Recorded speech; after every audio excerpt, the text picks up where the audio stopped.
Halo, saya Kartika Perliontana. Di sini saya akan menjelaskan materi tentang applying formulas and function. Di mana yang pertama itu create formula, yaitu kita menambahkan suatu rumus untuk menghitung jumlah atau penjumlahan, nilai max, nilai min, dan nilai rata-rata.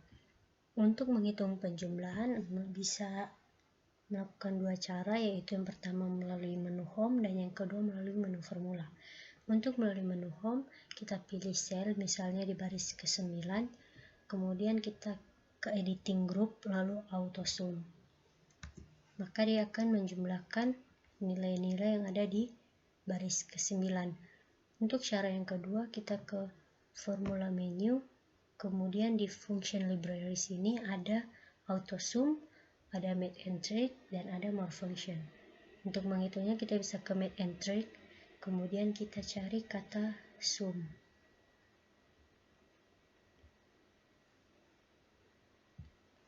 Dia akan menghitung nilai-nilai yang ada di baris ke-10. Dan kita untuk mencari nilai max, kita bisa ke more function, statistical, kemudian cari kata max. Maka dia akan menampilkan nilai maksimalnya. Dan jika kita ingin menghitung nilai minimal, dia sama dengan nilai max, hanya saja kita cari ganti kata dengan kata min atau minimal. Dia akan menampilkan nilai minimal atau yang paling rendah. Dan bagaimana jika kita ingin menghitung rata-rata, kita bisa ke more function, statistical, kemudian average. Maka dia akan menampilkan rata-rata dari nilai-nilai yang ada di sel 13. Selanjutnya, di sini saya sudah menyiapkan nilai, misalnya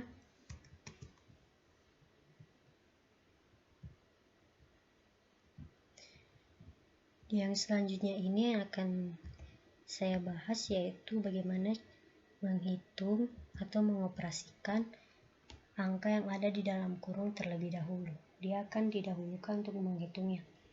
Di sini ada dua soal yang sama, tetapi yang pertama di sini saya belum menaruhkan tanda kurung. Kita lihat hasilnya adalah 34, dan bagaimana jika saya menambahkan tanda kurung. Misalnya di sini saya tambahkan tanda kurung. Kita lihat hasilnya. Dan hasilnya adalah 104. Berbeda dengan yang sel tadi, karena yang di sel 104 dia menghitung atau mengoperasikan angka yang berada di tanda kurung lebih dulu. Selanjutnya, misalnya saya pilih sel di sini, lalu saya tulis atau saya ketik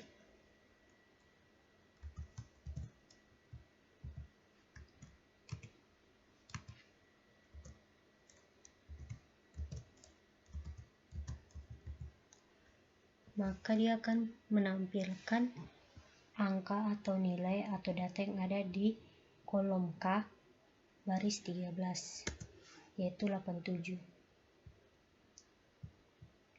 Kemudian di sini saya sudah menyiapkan rumus di mana jika kolom U baris 13 nilainya lebih dari 75 maka dinyatakan lulus. Jika sebaliknya maka dinyatakan gagal. Kita tes apakah dia lulus atau gagal. Dan ternyata dia lulus karena nilainya di atas 75.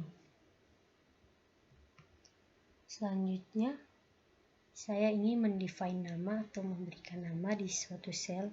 Misalnya saya pilih sel ini, lalu saya ingin mendefine-nya. Saya ke formula menu, kemudian define nama. Lalu saya bisa berikan nama, misalnya ini yang saya berikan. Maka sel ini mempunyai nama yang tadi sudah saya berikan. Dan bagaimana jika saya ingin memberikan nama yang sama tetapi di sel yang berbeda? Saya pilih name manager, kemudian saya pilih sel yang ingin saya namakan sama dengan sel tadi. Maka sel yang ini yang tadi saya pilih, dia mempunyai nama yang sama dengan sel yang sebelumnya. Dan bagaimana jika saya ingin mengganti nama pada sel ini? Saya ke name manager, kemudian saya edit, dan saya bisa ganti namanya. Secara otomatis sel ini dia sudah merubah namanya. Dan jika saya ingin menghapus nama yang sudah diberikan tadi, saya akan manager, kemudian delete. Oke, maka di sel yang ini dia sudah tidak mempunyai define names atau tidak punya namanya lagi. Selanjutnya, misalnya di sini saya ingin menghitung, saya akan pilih sel rentang. Misalnya saya tulis di sini sum, kemudian saya bisa pilih sel tahu rentang sel sampai sini lah. Kemudian saya enter. Maka dia sum tadi kan penjumlahan. Dia menghitung angka-angka yang ada di kolom bagian sini. Karena berhubung di sini hanya cuma ada 2 angka, jadi dia menjumlahkan sel ini dengan yang ini. Dan hasilnya adalah ini. Dan misalnya saya tulis di sini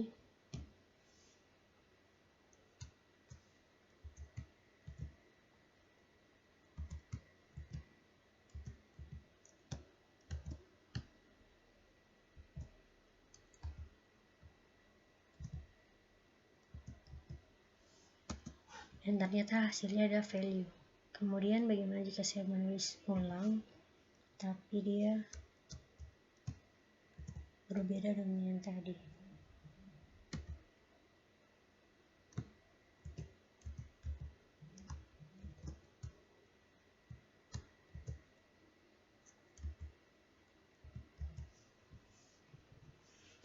Maka dia menampilkan angka yang ada di sel yang tadi sudah saya panggil. Mungkin itu saja. Sekian dan terima kasih.